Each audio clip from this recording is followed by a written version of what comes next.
नमस्कार दोस्तों, जैसा कि आप सबको पता है कि कल यानी कि 20 मार्च के दिन प्रथम पाली में हिंदी का पेपर होने वाला है क्लास 9th एनुअल एग्जाम का। तो आज हम इस वीडियो में आप लोगों को सब्जेक्टिव क्वेश्चन की तैयारी कराने वाले हैं। जितना सब्जेक्टिव क्वेश्चन बताएंगे सब आपके बोर्ड एग्जाम में लड़ेगा, तो बहुत अच्छे तरीके से आप लोग सब्जेक्टिव क्वेश्चन याद कर लीजिएगा और एक भी क्वेश्चन को छोड़कर मत आइएगा, सभी क्वेश्चन को एकदम पेज भर दीजिएगा, है ना। और कोई नहीं रोकेगा 10वीं क्लास में जाने के लिए, कोई नहीं रोकेगा, ठीक है। बहुत अच्छे तरीके से आप लोग पेपर देकर आइएगा, जितना भी आप लोग पढ़े होंगे सब आप लोग पेपर में लिख दीजिएगा, ठीक है। तो चलिए हम आपको सब्जेक्टिव क्वेश्चन बताते हैं। आप लोग हमारे व्हाट्सएप ग्रुप में पहले जल्दी से जुड़ जाइए। जो भी विद्यार्थी हमारे व्हाट्सएप ग्रुप में नहीं जुड़े हैं, ये हमारा मोबाइल नंबर ले लो, इस नंबर पर मैसेज कर दो कि सर हमको भी ग्रुप में जुड़ना है। मैं आपको तुरंत ग्रुप का लिंक भेज दूंगा और आप उस लिंक पर क्लिक करके ग्रुप में जुड़ जाना। लास्ट में 6 है, 9424711136। जल्दी से इस नंबर पर मैसेज कर दीजिए मैं आपको, ताकि ग्रुप का लिंक भेज दूँ और आप ग्रुप में जुड़ जाओ। ग्रुप में जुड़ोगे तो 2026 की तैयारी बहुत ही बेहतरीन ढंग से हम लोग करेंगे, ठीक है। तो बाबू देखिएगा, बहुत अच्छे तरीके से हम आपको तैयारी करा रहे हैं ना। सब्जेक्टिव क्वेश्चन बता रहे हैं। पहला नंबर क्वेश्चन देखिए, सब्जेक्टिव क्वेश्चन पहले गद्यांश पूछेगा 20 नंबर का, फिर 5 नंबर का आवेदन पत्र पूछेगा, एग्जाम पैटर्न है, और 5 नंबर का 5 नंबर यह पूछेगा, और उसके बाद से 10 नंबर का निबंध पूछेगा, और 10 नंबर का क्वेश्चन आपका क्या पूछेगा, तो 2 नंबर वाला, ठीक है। तो ये टोटल 50 नंबर का है। गद्यांश तो आप खुद बना लोगे, क्योंकि गद्यांश में उसी में खोज कर आंसर लिखना होता है, ठीक है। तो यहाँ पर आप लोग पहला नंबर क्वेश्चन देखिए, ये 2 नंबर वाला क्वेश्चन है। लाल पान की बेगम कहानी के कहानीकार एवं प्रमुख पात्र का नाम आपको लिखना है ना।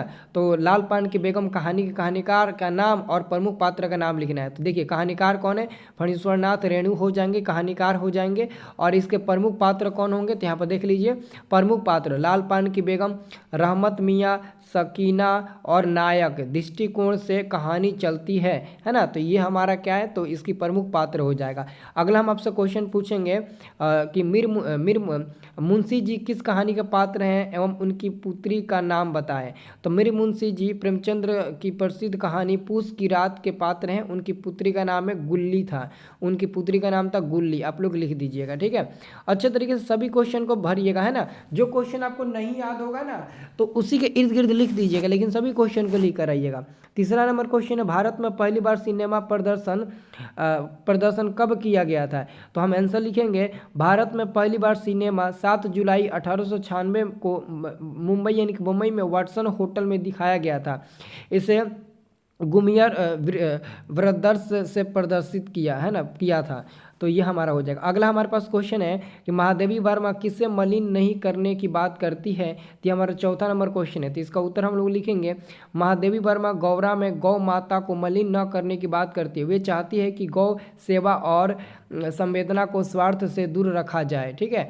अब उसके बाद से अगला हमारे पास क्वेश्चन है बाबू कि केदारनाथ अग्रवाल आज़ाद हिंदुस्तान में गीतों और फूलों की खेती क्यों करना चाहते हैं। तो ये हमारा 5 नंबर क्वेश्चन है, ठीक है। उसके बाद से हम लोग लिखेंगे यहाँ पर इसका आंसर कि केदारनाथ अग्रवाल ने आज़ाद हिंदुस्तान के सपनों को साकार करने के लिए श्रम, प्रेम और सौंदर्य की साधना की। वे चाहते थे कि आज़ाद भारत की प्रकृति, प्रेम और सौंदर्य का प्रसार हो, जिससे लोगों के जीवन में खुशहाली आए। ये हमारा हो जाएगा। उसके बाद से हम लोग क्वेश्चन नंबर 6 देखने वाले हैं कि बिहार में सबसे पहली फिल्म और उसके निर्माता, बिहार की पहली फिल्म हिंदुस्तान थी, है ना, हिंदुस्तान थी। इसे दुर्गा, अरे यार क्वेश्चन क्या था, बिहार में सबसे पहली फिल्म और उसके निर्माता कौन थे। तो यहाँ से आंसर इसका सही होगा, है ना। निर्माता कौन थे, तो हम आंसर लिखेंगे, बिहार की पहली फिल्म हिंदुस्तान थी। इसे दुर्गा प्रसाद पटना फिल्म कंपनी ने 1930 ईस्वी में बनाया था। तो आप लोग आंसर लिख दीजिएगा। उसके बाद से अगला हमारे पास क्वेश्चन है, ये 7 नंबर जो क्वेश्चन है ना, ये 5 नंबर का है, लघु दीर्घ उत्तरीय प्रश्न है। तुम्हारी जो 5 एकड़ जमीन है वह तो समझो गीधों के लिए मांस का लोथड़ा बनी हुई है, व्याख्या करना है। तो हम आंसर यहाँ पर लिखेंगे, यह कथन हरिशंकर परसाई की कहानी 5 एकड़ जमीन से लिया गया है। इसमें समाज की लालच, भ्रष्टाचार और बेईमानी को दर्शाया गया है ना। और उसके बाद से लिखेंगे कथाकार यह बताना चाहते हैं कि गरीब किसान की जमीन पर धनवान और भ्रष्ट लोग गिद्धों की तरह टूट पड़ते हैं और उसका शोषण करते हैं। ये हमको लिख देना है, ठीक है। उसके बाद से बाबू अगला हमारे पास क्वेश्चन है, लगभग 200 शब्दों में परोपकार पर हिंदी में निबंध लिखना है। तो आपको क्या करना है, परोपकार पर निबंध लिखना है। अभी हम निबंध आपको बता देते हैं। उसके बाद से 9 नंबर क्वेश्चन है कि निर्धन छात्र कोष की सहायता हेतु अपने विद्यालय के प्रधानाध्यापक के पास एक आवेदन पत्र लिखना है। ये 5 नंबर का आपका क्वेश्चन है, ठीक है। तो आइए बाबू यहाँ पर परोपकार के बारे में हम आपको थोड़ा सा समझा देते हैं। देखो ये सब निबंध अपने मन से लिखा जाता है, अपने मन से, बस एक बार कहानी जैसा पढ़ लो और अपने मन से लिख देना।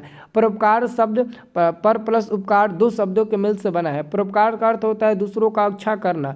परोपकार का अर्थ होता है दूसरों की सहायता करना, दूसरों की मदद करना। परोपकार की भावना मानव को इंसान से फरिश्ता बना देती है ना, इंसान से फरिश्ता बना देती है। उसके बाद से हम लोग यहाँ पे लिखेंगे यथार्थ में सज्जन दूसरों के हित साधन में अपनी संपूर्ण जिंदगी को समर्पित कर देते हैं। परोपकार के समान कोई धर्म नहीं। मन, वचन और कर्म से परोपकार की भावना से कार्य करने वाले व्यक्ति संत की श्रेणी में आते हैं, है ना। उसके बाद हम लोग लिखेंगे ऐसे सत्पुरुष जो बिना किसी स्वार्थ के दूसरों पर उपकार करते हैं वे देवकोटि के अंतर्गत कहे जा सकते हैं। परोपकार ऐसा कृत्य है जिसके द्वारा शत्रु भी मित्र बन जाता है। सही बात है।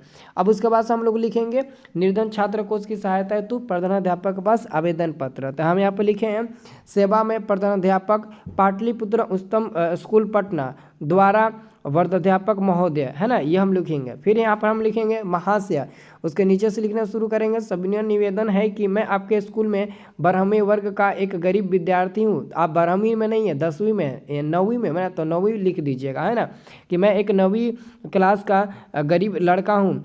मेरे पिताजी एक प्राइवेट दुकान के कर्मचारी हैं। उनकी मासिक आमदनी बहुत कम है। मेरी शिक्षा का व्यय नहीं जुटा सकते।